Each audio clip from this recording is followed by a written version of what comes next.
Chosen one, your life has become a living testimony that defies human logic because people are shocked by your protection and they have many questions about you, specifically regarding how you continue to thrive while others would have folded under the same pressure. You have walked through fires that were meant to destroy you and emerged glowing, creating a gap between the world's expectations and your actual reality that drives onlookers absolutely insane. Ood. Every chosen one has a defining moment, and it is never the polished version that gets told later. It is the raw one, your one. There was a point in your life, and you know exactly which one, where every visible indicator said it was over. The resources had dried up, the people you counted on had quietly disappeared, the direction you were heading got shut down hard. The people watching your situation exchanged glances that said everything, that is finished. Thought. They started counting down to the end of your chapter. What they could not see, what they had no way of knowing, was that something was already moving on your behalf in the invisible space. It was not scrambling in response to the crisis, it was not reacting in a panic, it was already ahead of the situation, already rearranging the pieces of a chapter that nobody watching had been given clearance to read. While observers were mentally composing the conclusion of your season, the force behind your life was building, quietly, precisely, with zero panic, the exact bridge you were about to need. Time passed, and then something shifted. It was not dramatic, and it did not come with an announcement. A door opened, a conversation changed the trajectory, a resource appeared with no logical explanation for its timing, a circumstance flipped in a direction nobody had factored into the equation, and suddenly the people who had been confident about your ending were squinting at what looked unmistakably like a beginning. The discomfort on their faces in that moment was not grief for you, it was the first crack in their certainty that they understood how your life worked. That crack matters, because once someone has to revise their prediction about you even once, they begin watching you differently. The more closely they watch, the more evidence collects, and the more evidence collects, the deeper their unease goes. That moment was not just a turning point for you, it was the beginning of a reckoning for everyone who thought they had your outcome mapped out. Wid. After that first crack appeared, the people watching told themselves it was a fluke. That is the natural response. One inexplicable outcome does not require dismantling an entire worldview. One unusual survival can be filed under luck and left there. You got fortunate once. It happens, and that is not enough to force a revision of the framework. But then it happened again. The situation was different. The set of people aligned against you was different. The pressure was perfectly calibrated and perfectly positioned, and the result was exactly the same. Something intervened right before impact. The plan came apart. The pieces that had been carefully locked together collapsed, and you moved forward, untouched, in a direction nobody had anticipated and nobody could explain. Quietly and privately, a mental catalogue began forming in the minds of those watching. The deal collapsed for the person who was positioned to shut you down. The alliance assembled specifically against you, fractured over something completely unrelated to you. The damaging information that was supposed to surface never did. The resource appeared with no traceable origin at the precise moment it was needed. The opening materialized exactly when every other option had closed. One entry after another filled that private catalogue, and with each new entry, the word coincidence became harder and harder to defend. Here is what a consistent, undeniable pattern does to someone who has been operating from the wrong framework. It does not just challenge their conclusion about your outcome, it challenges their entire methodology for reaching conclusions. If their logic has been repeatedly and consistently wrong about you, then what else has that same logic gotten wrong? Your survival was not only your deliverance, It was an epistemological earthquake for everyone who believed they had life figured out well enough to predict yours. The word coincidence quietly retired from the conversation. A replacement had not arrived yet, but it was coming, and when it did, it would change everything about how people held your name. After the pattern became undeniable, a specific group stopped trying to explain it away and started trying to defeat it. If general approaches kept collapsing, the reasoning went, then what was needed was something more targeted and more personal, something engineered around your specific vulnerabilities, your specific relationships, your specific pressure points. Not a broad sweep, but a precise and surgical effort designed to slip through whatever had been deflecting everything else. Something personal enough, timed carefully enough to finally land on you. With real investment went into this effort. Real relationships were recruited. Real resources were deployed, and when the plan was laid out in full, it looked airtight. Every previous failure had been studied and accounted for. Every deflection had been factored in. This was the refined, comprehensive version, and the people who built it were convinced it was going to work. If these words stirred your consciousness, hype this video to help more chosen ones awaken to this. Odonote, you felt it. There is no need to pretend otherwise. That season where pressure arrived from every direction simultaneously, where the people you thought were safe turned out to be positioned against you, where options narrowed one by one, you recognized that something had been deliberately engineered around you. The closing in was real, and then the trap collapsed. Nobazaton tof medstaptakwatstolik. O holf pin kainak. Dobazaton collapsed because you had a cleverer strategy or more powerful connections. It collapsed because the force covering your life does not have a ceiling that sophistication can reach over. The same thing that deflected every clumsy early attempt deflected this precise, resourced, comprehensive effort with the same ease as though the increased sophistication had never been a serious variable. Nopazatond the bought, Odin the silence after that collapse was not frustration. It was a different and older kind of fear. It was the fear that arrives when someone collides with something they cannot explain, cannot match, and can no longer pretend does not exist. The word they had been avoiding finally arrived in their private understanding. Whatever is operating around this person is not natural, it is not neutral, and it is not going to stop. Vov. That recognition changed everything that came next. Something specific began happening in the spaces you were not present in. People who did not particularly like each other, who had different grievances and came from different positions, started comparing accounts of you, not to celebrate you, but to make sense of you. When one person has an experience they cannot explain, they hold it privately, but when multiple people, arriving from completely different angles, keep reaching the same inexplicable conclusion about the same individual, a quiet consensus forms. You were the subject of those conversations. The conclusion assembling itself across all of them was this: something unusual is operating around this person's life that none of us can access or account for. The accounts traded in those conversations traveled outward. They traveled as hesitation among people who had been planning to oppose you and suddenly found reasons to stay neutral. They traveled as alliances that were being quietly constructed against you, mysteriously never solidifying. The conversation you were not invited to became a layer of protection you never had to ask for. You've probably noticed a lot of Chosen One channels on YouTube have stopped publishing, videos pulled, voices silenced. The mainstream media is cracking down on us, but we will not give up our voice. That's exactly why I'm putting you on to something real, Destiny Engine. I built this because I was done watching Chosen Ones get dragged through betrayal, isolation and attacks, while their enemies strutted around unchecked.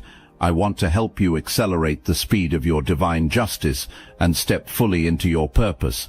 And the beauty of it, You don't even have to lift a finger. Destiny Engine takes their downfall and flips it into your rise. Occamant, this isn't another meditation app. It's declassified consciousness technology, the same mind programming tools your enemies once used to install fear, competition and scarcity, re-engineered to restore your sovereignty and align you with the cooperative, upgraded operating framework. It generates personalized sequences mapped to your divine purpose. The hardest thing you'll do is put on headphones, press play and watch your enemies keep digging their own grave. Join Destiny Engine to support your favorite channels and use it for your own rise. It's a 360 win. Start your Destiny Engine for $7 today and turn everything they did to break you into fuel for your rise. Link in the description. This is one of the most specific ways your covering works that rarely gets discussed openly. It does not operate only in the visible confrontations. It operates earlier in the planning stages of attacks that never reach the execution phase, because the confidence of the people involved quietly unravels before they ever move. You walk through each period, largely unaware of the volume of things that positioned themselves against you and turned around without completing their approach. They did not turn around because the intent was absent. They turned around because the intent encountered something before it reached you. The people in those private conversations were doing a kind of accounting they had never signed up for. They were assembling evidence of something they did not yet have language to name. And the picture coming together across all of their separate experiences pointed at the same conclusion. You are chosen, you are covered, and the protection over your life is not distributed to the rest of them. Tundun Dontai. Tundun Dontai Hero, Dun Rutul Attectuomitium Midditritium, Non Trituadiek. The attacks were expected to leave damage. Visible, lasting damage, the kind that slows a person down, marks their posture, and puts a doubt in their voice that was not there before, the kind of damage that serves as a warning to anyone watching. This is what happens when you get hit that hard. After enough sustained pressure and enough coordinated effort to break you, the expectation was that you would emerge smaller than you entered. 1. You came out elevated. You were not performing wellness or projecting a confidence you were quietly rebuilding under the surface. You were actually elevated, sharper in your thinking, clearer in your sense of direction.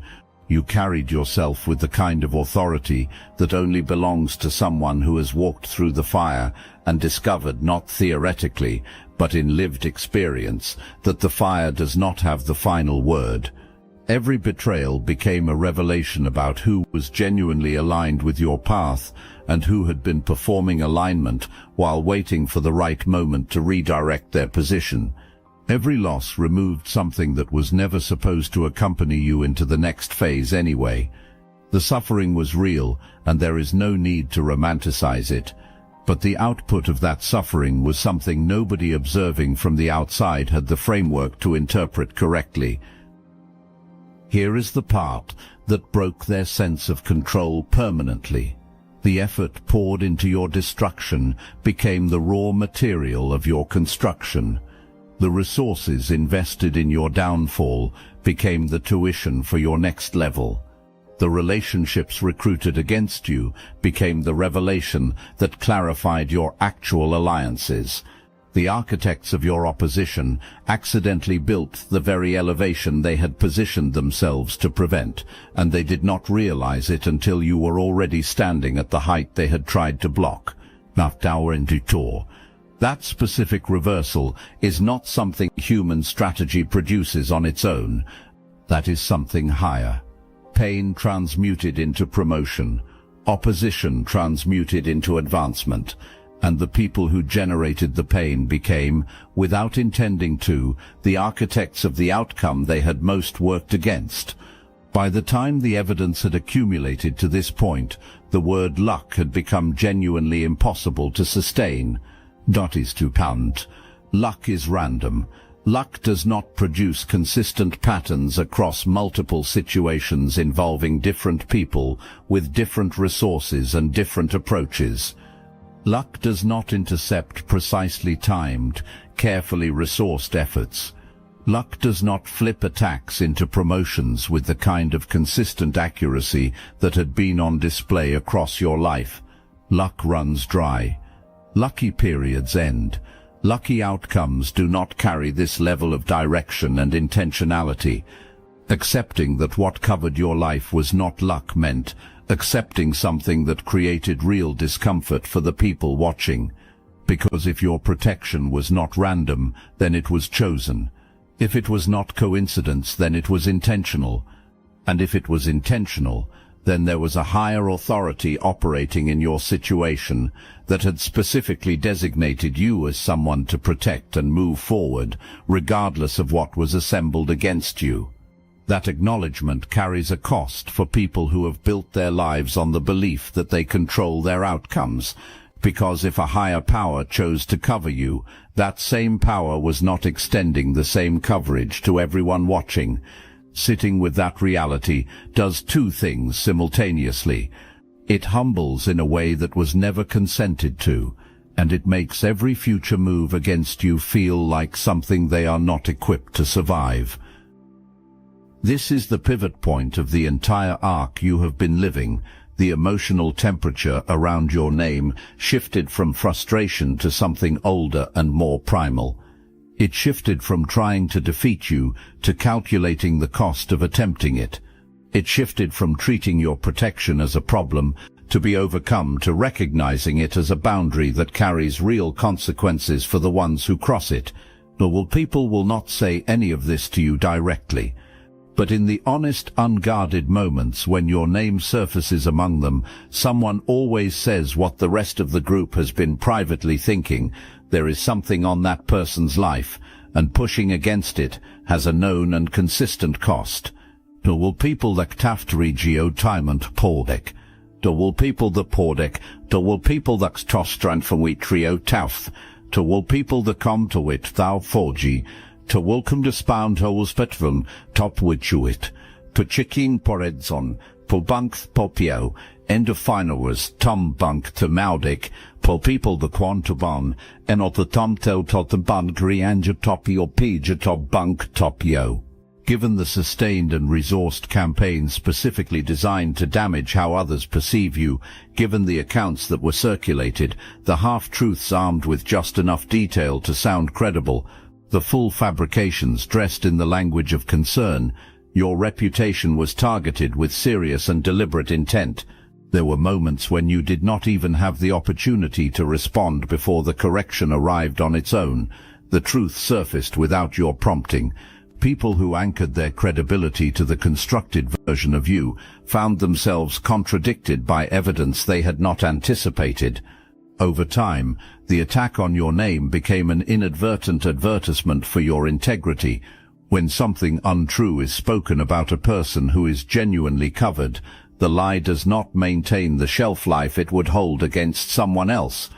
It expires, often publicly, and often in ways that reflect more poorly on the source than on you.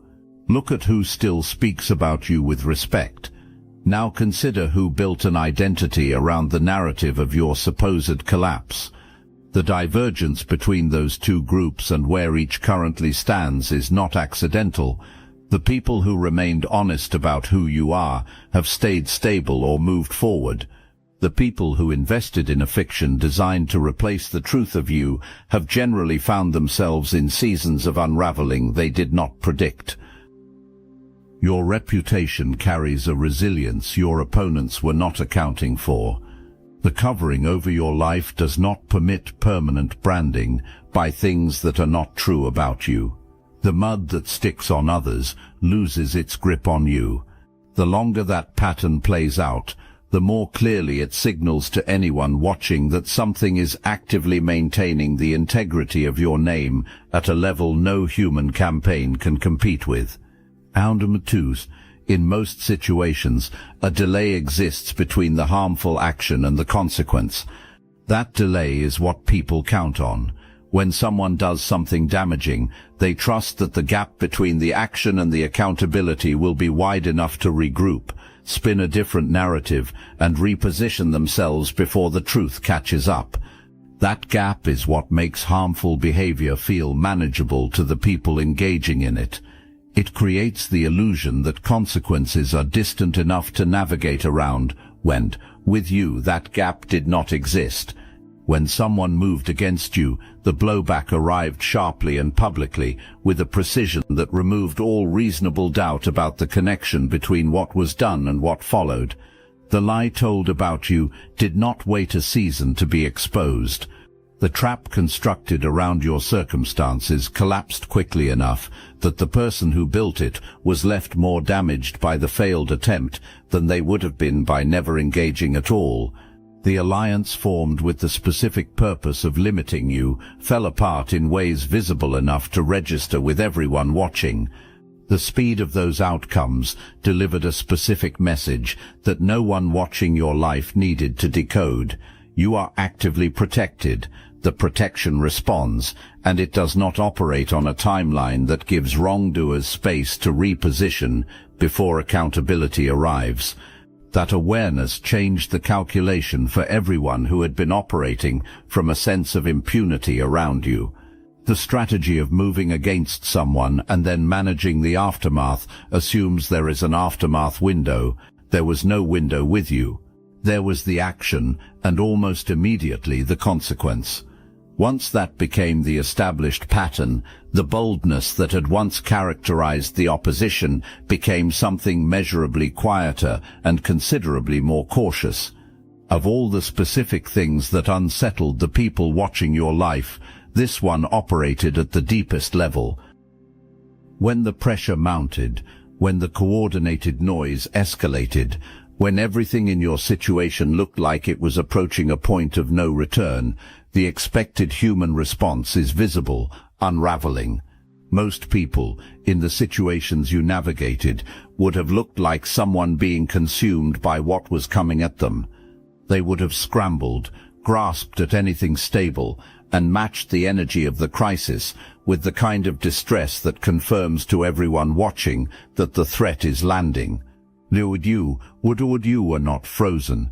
You were not in denial. You were not performing a calm. You were secretly reconstructing under the surface.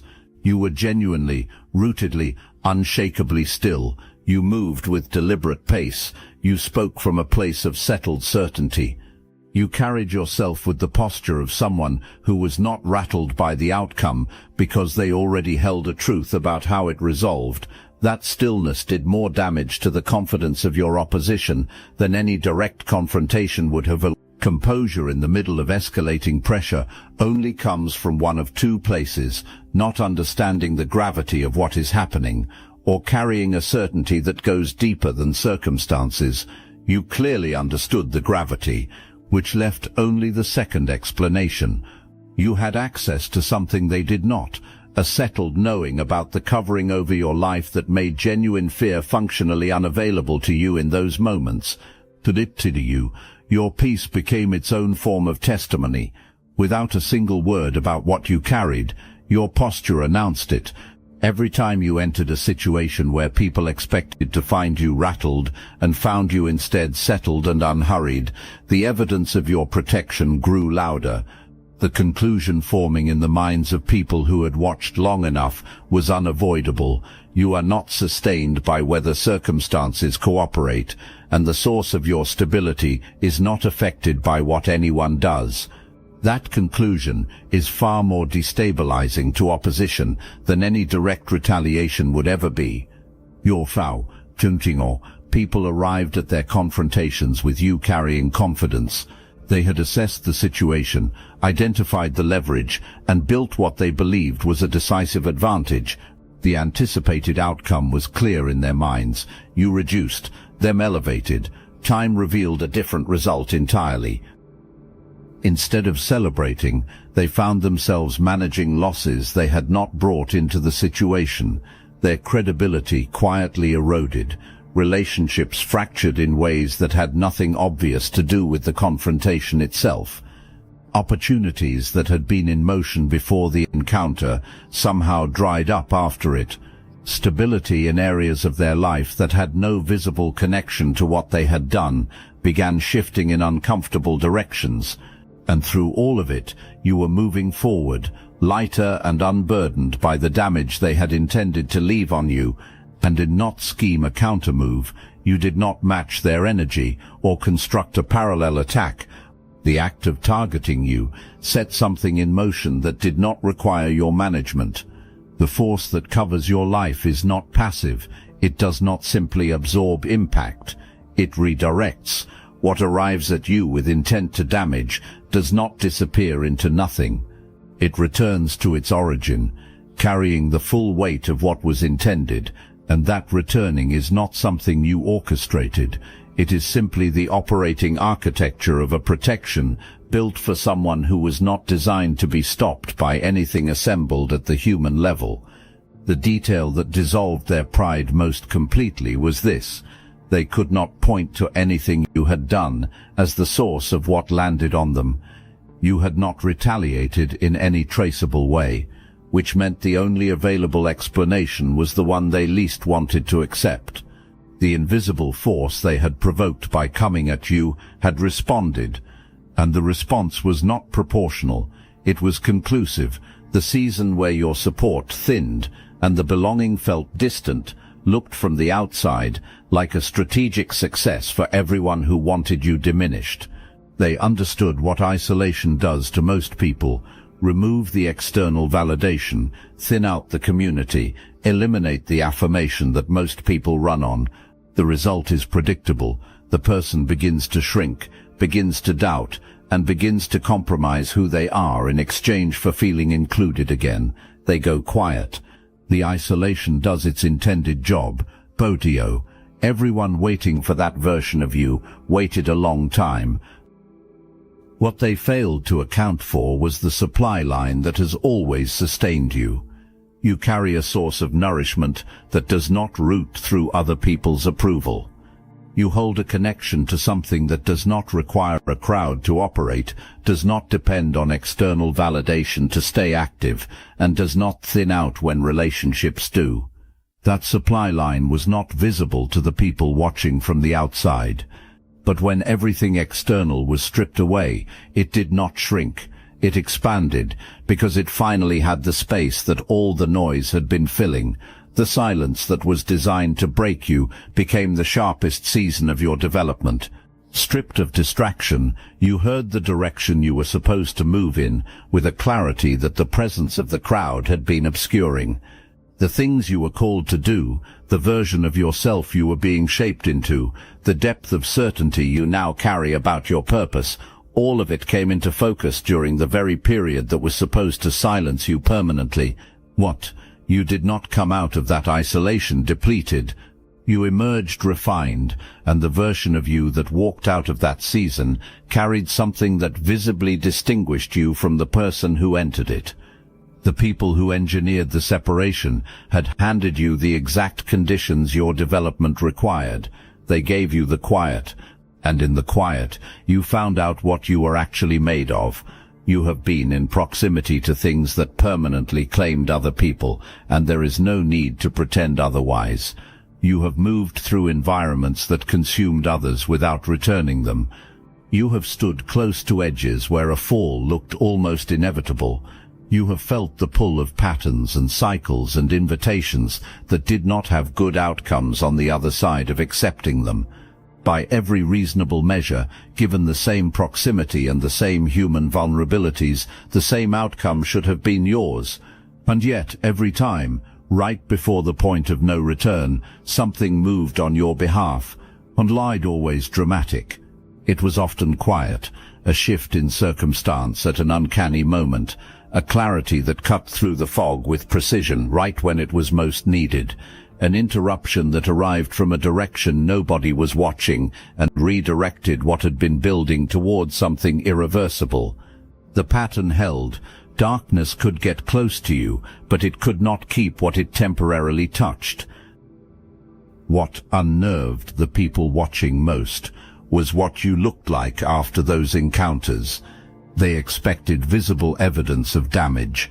They expected the kind of marking that other people carried from far less serious proximity to the same things. Instead, you emerged sharper, less susceptible, more discerning, and more difficult to deceive the next time the same invitation came dressed differently. Each close encounter with darkness functioned less as a wound and more as an education. And what each graduation left you with is something that people who never faced those pressures simply do not possess. Though darkness does not have permission to claim you permanently. That was decided at a level above the one where the darkness was operating. Every time it has attempted to hold on and failed, the evidence of that decision has accumulated. You are not someone who repeatedly escapes by luck. You are someone for whom a boundary was drawn that darkness has consistently found itself unable to cross. People thought bitterness toward you was a private and costless arrangement. But you'd say the reasoning made sense on the surface. Keep the resentment internal. Let the jealousy simmer quietly. Wish for the failure without vocalizing it.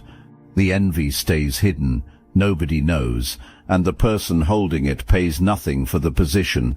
It seemed like a clean and safe emotional investment. Progress that had been moving began stalling in ways they could not trace to any external cause. Opportunities that should have been available somehow were not. The ease that had characterized certain areas of their lives thinned out. No matter how many adjustments were made to external circumstances, the underlying drain persisted. The source of the drain was still active. The sustained investment of toxic intention directed at someone whose covering includes a built-in deflection mechanism was returning to the sender with compound weight. The bitterness did not land on you. It redirected. Every thought aimed at your failure returned to the thinker. Every scheme designed to limit your movement ended up limiting theirs instead. Every privately held wish for your collapse seeded exactly that outcome in their own situation. And you were not engineering any of this. It was not your awareness or your action that caused it. It was the automatic property of a covering that does not permit malicious intent to maintain its direction without consequences for the one generating it. Once this pattern became undeniable enough to recognize, the calculation around you shifted entirely. Holding envy toward someone covered at this level is not a neutral act. It is the most expensive emotional position available. The people who recognized that early enough to release the bitterness moved forward. The ones who held it longer found themselves progressively more depleted by the very thing they thought was costing them nothing. You do not need to be anyone's lesson. The protection handles the curriculum without your involvement. You do not dead a ritio good tobbering is not the whole revelation. It is the setup for the deeper one. You did not walk through everything you walked through simply so you could enjoy having survived it. The protection that absorbed every attack, redirected every weapon, and promoted you through every pressure was not just mercy. It was a declaration, written in the consistent pattern of your entire life, that what you are supposed to release into the world has not yet been fully expressed. The reason destruction could not hold you is because your purpose was not finished being built. Here is what separates chosen ones, who walk in the full expression of what they carry, from chosen ones who stall in the comfort of survival. The question of what the protection is protecting you for. Getting out is not the assignment. Getting out equipped, refined, tested, and ready. That is the assignment. The fires you came through were not random punishment. They were specific preparation. They built something in you that cannot be borrowed, faked, or transferred from anyone else's experience. You now carry a lived, tested, proved in real conditions knowing of what it means to be held when everything visible says you should have fallen, and that knowing makes you qualified for something that people who were never pressured that way simply cannot do. So, when the questions keep coming about how you are still standing, The complete answer is not only protection, it is purpose. You are still here because the reason you were placed in this world has not yet been fully expressed. The covering will remain active for as long as the assignment requires it, and the assignment is not finished. Walk in that clarity, not with arrogance but with settled ownership of the weight you carry. Knowing that what is on your life is not only for you, is what will keep you moving forward when the comfort of having survived tempts you to coast. It is what will remind you, when your presence shifts the atmosphere wherever you go, that the shift is not for your entertainment. It is for the people who needed what only you, having been through exactly what you have been through, are positioned to bring. What you were not held through everything simply so you could exist. You were held so you could deliver. The questions that keep circling your name, the ones people cannot answer, the ones that surface every time someone tries to explain how you are still standing and comes up short, those questions carry a deeper answer underneath the obvious one.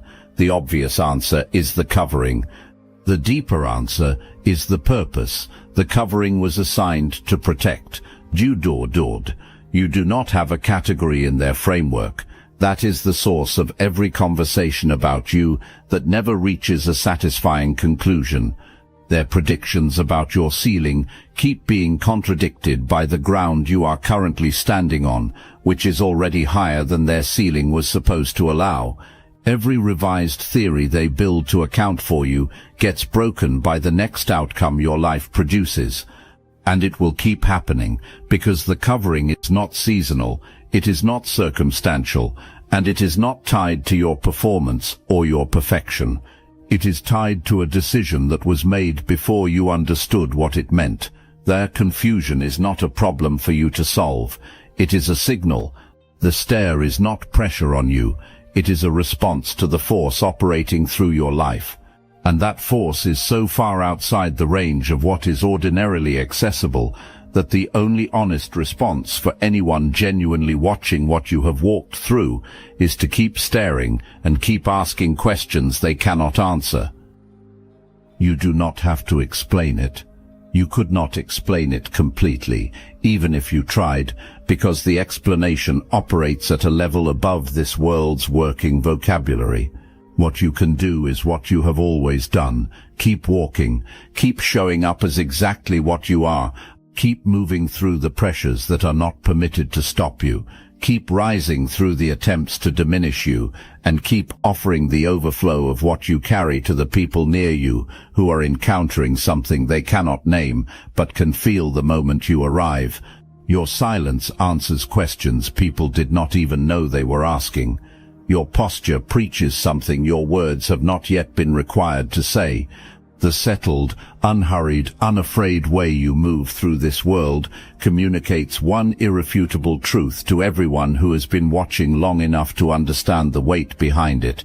You know exactly what is behind you, and what is behind you is more than sufficient for anything ahead. That knowledge is yours.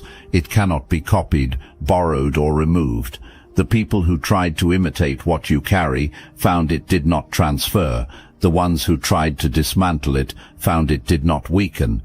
The ones who tried to wait it out found it did not expire. What is on your life was placed there by a decision above the level they are operating on, and it will remain active for as long as the purpose it is protecting requires it. The Notley, their silence is the testimony. Their inability to explain you is the loudest confirmation available. Their failed attempts are the most durable witnesses to what covers you. You do not just carry the protection, you have become it. Every environment that stabilizes when you arrive, every person who catches the overflow of your covering simply by being near you, every situation that finds its footing because you stepped into it, that is what it looks like when a chosen one walks in the full weight of what was placed on them. This is not arrogance, and it is not performance. It is the quiet, settled, immovable authority of someone who knows what is behind them and has stopped apologizing for it. Zeke, you are chosen, you are covered, you were built for this, and you are nowhere near finished.